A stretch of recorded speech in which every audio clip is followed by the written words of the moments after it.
महाराष्ट्राच्या राजकारणात पुन्हा एकदा ऑपरेशन टायगरची चर्चा सुरू झालेली आहे। ठाकरेंच्या शिवसेनेचे खासदार शिंदेंच्या शिवसेनेच्या गळाला लागल्यानंतर नाशिकमधील ठाकरेंच्या शिवसेनेचे काही नगरसेवक हे देखील शिंदेंच्या शिवसेनेच्या गळाला लागतात का, अशी चर्चा सुरू झालेली आहे। ऑपरेशन टायगर नाशिक महानगरपालिकेमध्ये नाशिक शहरामध्ये होणार का, याबाबत देखील तर्कवितर्क लढवले जात आहेत। शिंदेंच्या शिवसेनेचे उपनेते अजय बोरसे आपल्यासोबत आहेत। काय नेमकं घडतंय? नाही, मला असं वाटतं नाशिकच सोडा संपूर्ण महाराष्ट्रभर कुठेतरी शिवसेनेचं जे नेतृत्व आहे, शिवसेनेचे मुख्य नेते माननीय एकनाथ शिंदे साहेब यांच्याकडे एक आकर्षण आहे।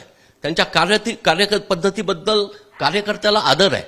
त्यामुळे आपण माननीय एकनाथ शिंदे साहेब यांच्या नेतृत्वाखाली काम करावं असं प्रत्येकाला वाटतं। यासाठी काही वेगळं ऑपरेशन करण्याची गरज नाही।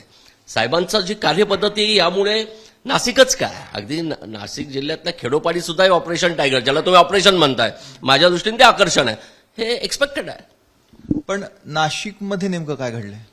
नाही बघा, आता याबाबत मला निश्चित असं काही सांगता येणार नाही, परंतु आमचे जे आदरणीय संपर्क मंत्री आहे उदय सामंत साहेब असतील, मंत्री महोदय दादासाहेब भुसे असतील, अण्णासाहेब कांदे असतील, ह्या नगर परिषदेच्या निवडणुकीमुळे अनेक नेत्यांच्या, अनेक नगरसेवकांच्या संपर्कात होते।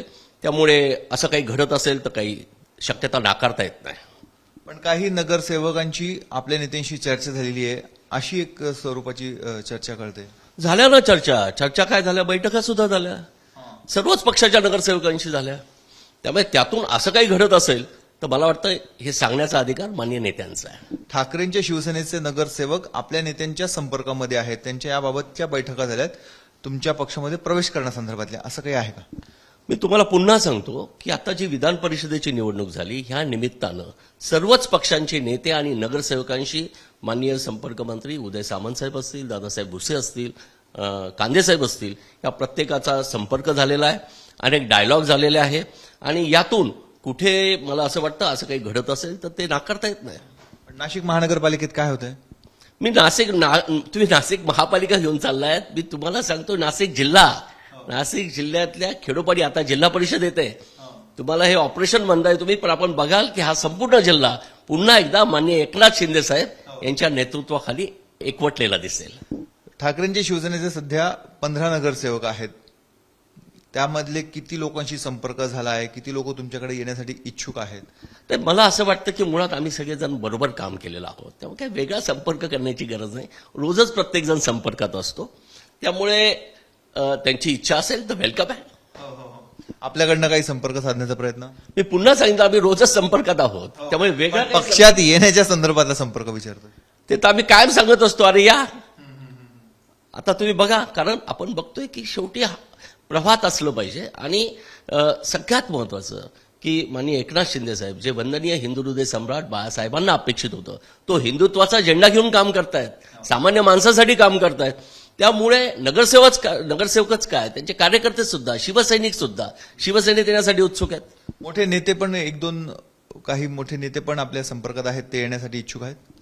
स्वाभाविक आहे, त्याचं कारण असं आहे की आपण सगळेजण बघतो आहोत की हा प्रवाह कुठे चाललेला आहे आणि यामध्ये माननीय एकनाथ शिंदे साहेब ज्या पद्धतीनं काम करतायत, त्यामुळे आपण सर्वजण त्यांच्याबरोबर काम केलं पाहिजे। कारण राजकारणात टिकणं हा एक महत्वाचा विषय असतो, नुसतं टिकणं महत्वाचं नाही, तर आपली लिडरशिप कोण आहे, ते आपल्याला धरून चालतायत का, त्यांची आपली नाळ आहे का, त्यांच्याशी आपला डायलॉग आहे का, मला वाटतं हे खूप महत्वाचं आहे।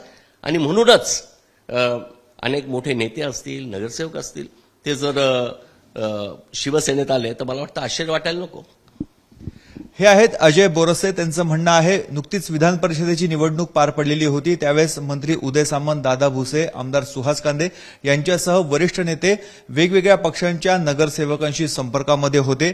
त्यामधनं शिंदेंच्या शिवसेनेमध्ये पक्षप्रवेशाच्या चर्चा झाल्या असाव्यात, याबाबत स्थानिक पातळीपेक्षा उच्च स्तरावरच बैठका पार पडल्याची माहिती सध्या सूत्रांकडून मिळते आहे, तशा चर्चा सुरू आहेत। नेमकं आता नाशिकमध्ये ऑपरेशन टायगर राबवलं जाणार का, आणि जर राबवलं गेलं तर ते कधी आणि किती नगरसेवकांच्या बाबतीत, हे येत्या काळामध्ये स्पष्ट होईल। कॅमेरामन मंगेश सोनवणेसह मुकुल कुलकर्णी, एबीपी माझा, नाशिक।